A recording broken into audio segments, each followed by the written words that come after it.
Welcome to 5G classes.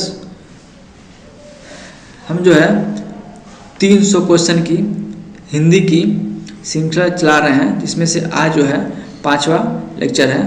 तो चलिए question की तरफ। पहला क्वेश्चन है, काली मिर्च में कौन सा समास है? काली मिर्च में कौन सा समास है? तो समास की बात है तो इसमें देखेंगे, इसका सही उत्तर ऑप्शन ए हो जाएगा। सही उत्तर क्या हो जाएगा? ए हो जाएगा। इसमें जो है कर्मधारय समास है। कौन सा है? कर्मधारय। अब देखिए, काली जो मिर्च है, काली मिर्च, अगर इसका हम समास विग्रह करते हैं, काली मिर्च का समास विग्रह करेंगे तो इसका काली मिर्च का क्या होता है? काली है, क्या हो जाएगा इसका? काली है, काली है, काली है जो मिर्च। क्या हो जाएगा? काली है जो मिर्च। इसका अगर समास विग्रह करते हैं तो क्या हो जाएगा? ये काली है जो मिर्च। ओके, तो यानी कि जो ये काली है, यह काली है, ये पूर्व पद है, तो ये पूर्व पद है। और ये जो मिर्च है, यहाँ पे जो मिर्च है, ये उत्तर पद यानी कि विशेष है। विशेष उत्तर पद क्या है? विशेष है।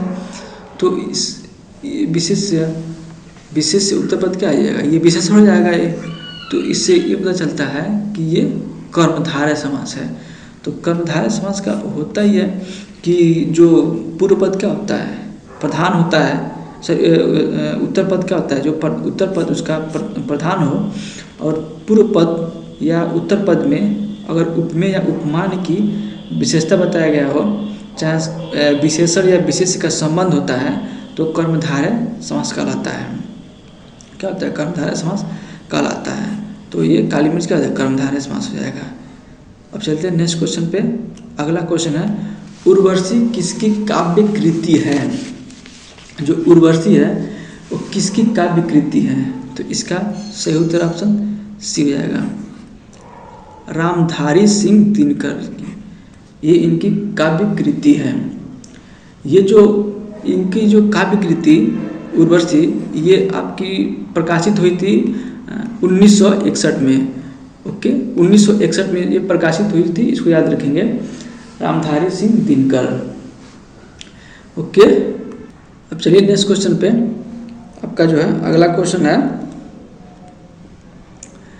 आपका अगला क्वेश्चन है, सन्यासी का पर्यायवाची है। सन्यासी का पर्यायवाची, चलिए बताइए कौन सा है सन्यासी का पर्यायवाची? तो सन्यासी का पर्यायवाची इसमें आपका ये ऑप्शन डी सही जाएगा। कौन सा हो जाएगा? ऑप्शन डी, दंडी।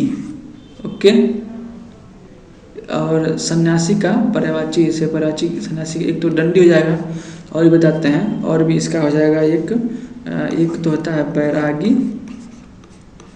बैरागी सन्यासी का होता है बैरागी, और दूसरा होता है बीरत। क्या होता है? बीरत। दूसरा क्या होता है? बीरत। और एक और होता है, आपको बताते हैं, परिव्राजक। इसको भी याद रखेंगे, परिव्राजक सन्यासी का पर्यायवाची है। ओके, अब चलिए नेक्स्ट क्वेश्चन पे। आपका अगला क्वेश्चन है कि अद्भुत रस का स्थायी भाव है। जो अद्भुत है, अद्भुत रस है, इसका स्थायी भाव क्या है? तो इसका ऑप्शन सही हो जाएगा, इसका सही ऑप्शन कौन सा हो जाएगा? Option B.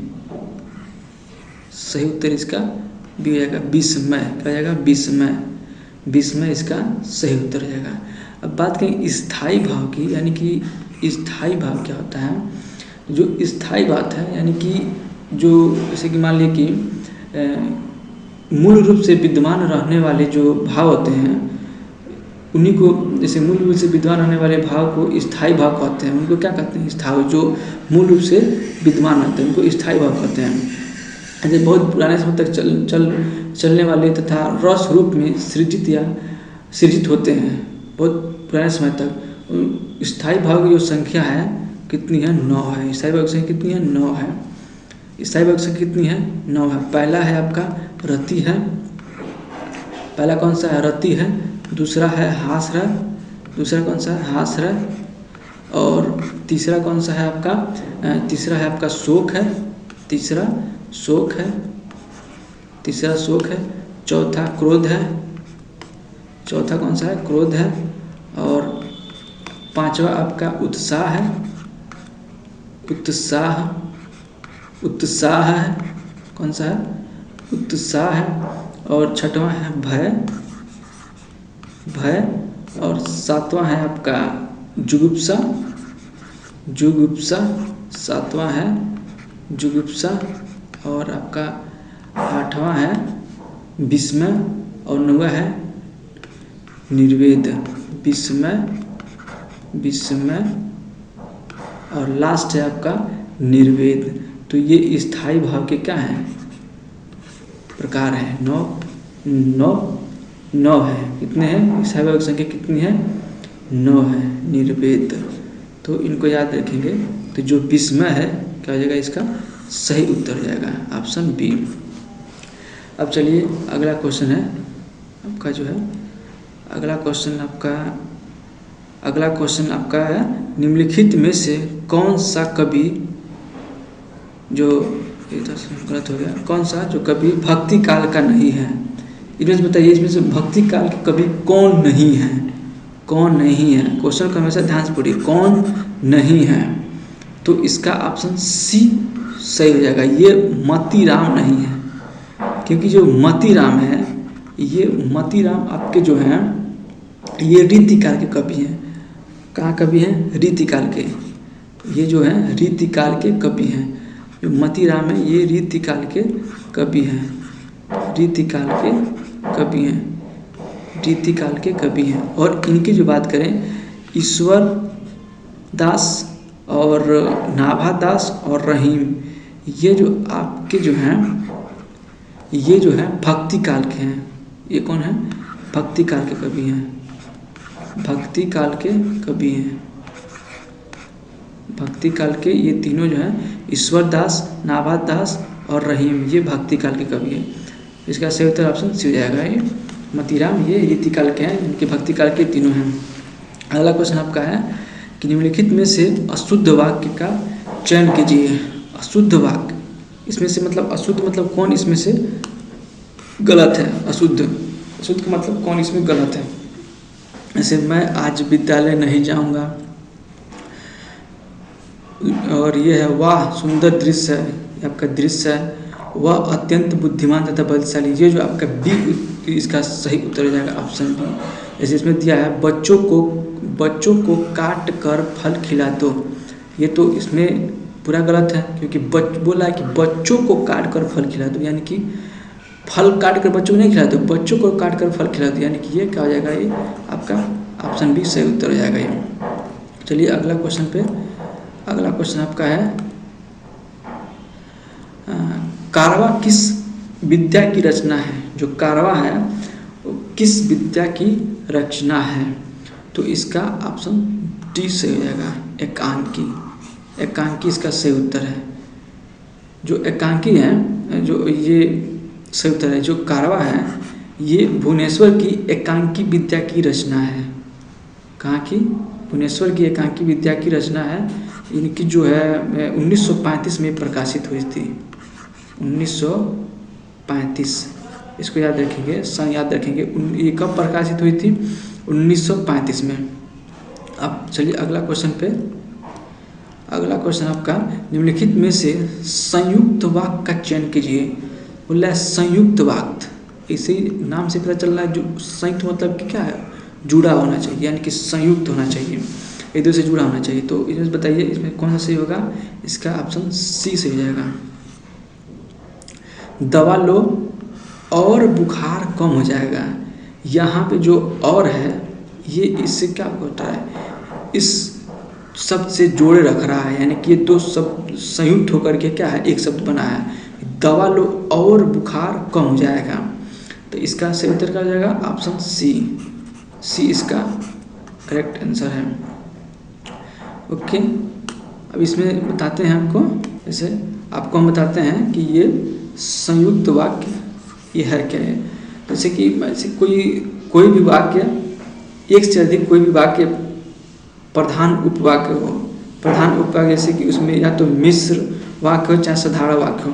मिश्र वाक्य हो चाहे साधारण वाक्य हो, और वो उसका प्रधान उपवाक्य है और वे संयोजक अव्यय द्वारा जुड़े होते हैं। संयोजक मतलब कि जैसे कि यहाँ पे संयोजक क्या है, और है, तो वो संयोजक अव्यय द्वारा जुड़े होते हैं तो वह संयुक्त वाक्य कहलाते हैं। ओके, तो वो संयुक्त वाक्य कहलाते हैं। यहाँ हम देखेंगे तो यहाँ पे ये जो बुखार कम हो जाएगा ये आपका प्रधान उपवाक्य है, और यहाँ पे और जो है और ये आपका संयोजक अव्यय है, तो ये क्या हो जाएगा, संयुक्त वाक्य है क्योंकि दोनों को जोड़ रख रहा है, तो इसका सही उत्तर क्या हो जाएगा, सी हो जाएगा। अब चलते हैं अगले क्वेश्चन पे। आपका अगला क्वेश्चन है कंजूसी से धन व्यय करने वाला, यानी कि इसका एक शब्द बताना है कि जो कंजूसी से धन को व्यय करता है उसे क्या कहते हैं। ये थोड़ा सा इसमें तो क्या है कि इसमें दिया है कंजूसी से धन व्यय करने वाला, मतलब इसमें जो है आपका पूछ रहा है ये वाक्यांश है, इसको एक शब्द में बताना है, तो इसका सही उत्तर ऑप्शन बी हो जाएगा। जो कंजूसी से धन को व्यय, कंजूसी धन मतलब कि जो कंजूसी से इकट्ठा करते हैं, पैसा इकट्ठा करते हैं, उसको हम बोलते हैं मित व्ययी। उसको क्या बोलते हैं, मित व्ययी बोलते हैं उसको। ये आपका बी सही उत्तर हो जाएगा। अब चलिए अगला क्वेश्चन पे। आपका अगला क्वेश्चन है विशेषणों की विशेषता बताने वाले शब्द कहलाते हैं। देखिए विशेषणों की विशेषता बताने वाले शब्द क्या कहलाते हैं, तो विशेषणों की विशेषता बताने वाले शब्द को क्या बोलते हैं, प्रविशेषण। ऑप्शन सी इसका सही उत्तर है। इसका क्या हो जाएगा, प्रविशेषण। यानी कि देखिए विशेषणों की विशेषता बताने वाले शब्द प्रविशेषण कहलाते हैं, लेकिन विशेषण जिसकी विशेषता बताता है उसे क्या कहते हैं, ऐसे विशेषण जिसकी विशेषता बता रहा है उसे हम कहते हैं, क्या कहते हैं, विशेष्य कहते हैं। क्या कहते हैं, विशेष्य। जिसकी विशेषता बताता है उसे हम क्या कहते हैं, विशेष्य कहते हैं। अब जैसे समझिए कि जैसे मान लिया कि आपको हम एग्जांपल देते हैं, जैसे कि राम बहुत तेज दौड़ता है, जैसे कि राम बहुत तेज दौड़ता है, राम बहुत तेज दौड़ता है, राम बहुत तेज दौड़ता है। इसका आप एग्जांपल देते हैं, राम बहुत तेज दौड़ता है। तो यहाँ पे जो है राम क्या हो जाएगा, राम जो है यहाँ पे विशेष हो जाएगा, विशेष हो जाएगा। और बहुत जो है यहाँ पे बहुत, यहाँ पे राम जो है यहाँ पे विशेष हो जाएगा, यहाँ पे क्या हो जाएगा, ये विशेष हो जाएगा।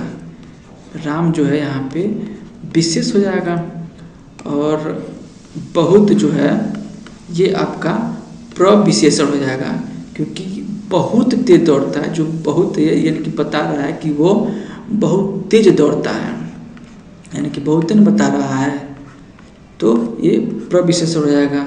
और तेज जो है ये विशेषण, तथा दौड़ता ये तेज जो है ये आपका विशेषण हो जाएगा। ये क्या हो जाएगा, ये विशेषण। और ये आपका ये दौड़ता है, इसको हम बोलेंगे क्रिया, यानी कि वो कौन सा कार्य कर रहा है, दौड़ने का कार्य कर रहा है, तो जाएगा क्रिया हो जाएगा। ओके, तो राम बहुत तेज दौड़ता है, राम विशेष्य, बहुत हो जाएगा प्रविशेषण, तेज हो जाएगा विशेषण, और दौड़ता यानी कि ये क्रिया है। यानी कि विशेषणों की विशेषता बताने वाले शब्द प्रविशेषण। देखिए विशेषणों की विशेषता बताने वाले शब्द क्या होता है, प्रविशेषण, यानी कि विशेषता बता रहा है कि राम जो है बहुत तेज दौड़ता है, और जो है राम जो है बहुत तेज दौड़ता है। और जो विशेषण जिसकी विशेषता, यानी कि ये जो विशेषण जिसकी विशेषता बताता है उसे विशेष्य कहते हैं। यानी कि ये जो राम विशेषता बता रहा है, तो यानी कि ये क्या हो जाएगा, विशेष हो जाएगा। ओके, अब चलिए मिलते हैं अगले वीडियो में और भी अच्छे महत्वपूर्ण प्रश्नों के साथ। तो इस वीडियो को अगर यदि आप वीडियो पसंद आया हो तो लाइक और सब्सक्राइब करें, और नोटिफिकेशन के लिए बेल आइकन को बताएं, ताकि अगला वीडियो जब भी हम लेकर आएँ तो आपको पता चले। ओके, वीडियो देखने के लिए धन्यवाद, थैंक यू।